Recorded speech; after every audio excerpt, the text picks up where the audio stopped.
Hello, my name is Fiona, and I'm a certified teacher and a Praxis coach with Study.com. Are you planning to take the Social Studies Content and Interpretation test? This is test number 5086. Praxis 5086 is a multi-subject exam. This problem set covers the subtopic of government, civics, and political science. Let's review some of the types of questions you can expect to encounter on the exam. Let's get started. In which of the following legal systems is the law primarily codified and not determined by judicial precedent? Tribal law. Tribal law can be a mixture of customary practices and codified rules, but it heavily relies on tradition and the decisions of tribal leaders or councils, rather than a strict codification independent of precedents or decisions. So that can be eliminated. Common law is characterized by the doctrine of legal precedent. Decisions by courts are an important source of law and can influence or determine outcomes in future similar cases. So we can eliminate that as well. Going to Islamic law. Islamic law is derived from the Quran and the Hadiths, and while certain aspects are codified, it also relies on interpretations by religious scholars, which can vary and adapt over time, like precedent in function, if not form. So that is not correct. Civil law. This system is based on a comprehensive set of laws that are codified into a referable system which the courts must follow. In civil law, codes explicitly determine legal rules, and judicial decisions are focused on applying these codified statutes without seeking to create or alter legal rules. Therefore, civil law systems primarily rely on written codes and laws as opposed to judicial decisions based on precedent, making it the correct answer. Which of the following constitutional amendments extended the right to vote to 18-year-olds? 24th, 15th, 19th, or 26th?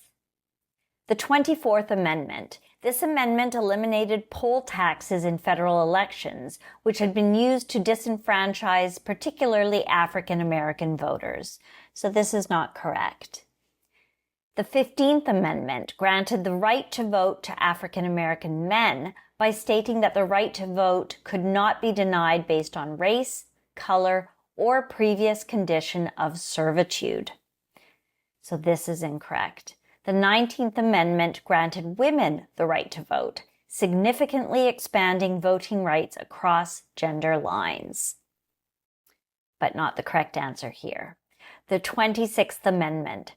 Ratified in 1971, this amendment lowered the voting age from 21 to 18, reflecting the argument that if 18-year-olds could be drafted for military service, especially relevant during the Vietnam War, they should also have the right to vote. Thus, the 26th Amendment specifically addressed and lowered the voting age to 18, allowing a larger youth demographic to participate in national and local elections. Problem number 3.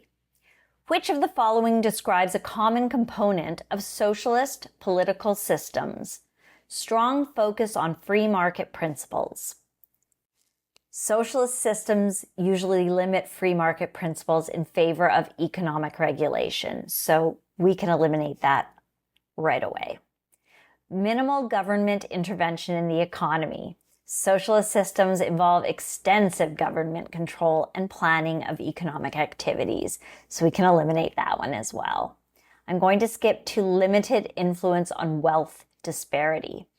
Socialist systems actively aim to reduce wealth disparities through government policies, so that is not true either. State ownership of key industries. Socialism typically involves government ownership of crucial sectors like utilities and manufacturing to manage resources for the community's benefit.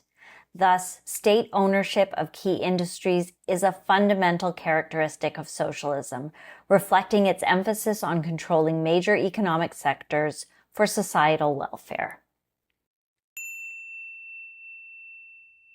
Problem number 4. Which of the following best describes the role of the World Bank? To enforce international monetary law.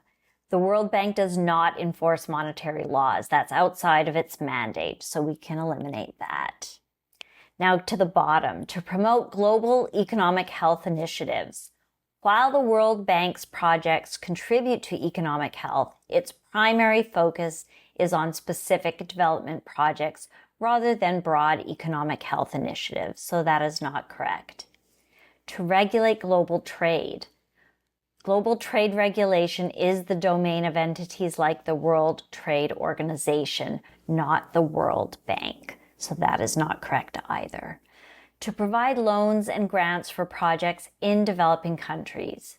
The World Bank's main function is to reduce poverty through financial and technical assistance for development projects in sectors like education, health, and infrastructure. Therefore, the World Bank's primary role is to support development in poorer regions through funding and expertise. I hope I was able to clarify the types of questions you will find about the subtopic of government, civics, and political science for the Praxis 5086 Social Studies exam. Please remember to like and subscribe to this channel so that with Study.com's help, you will feel confident and prepared on exam day. Bye for now.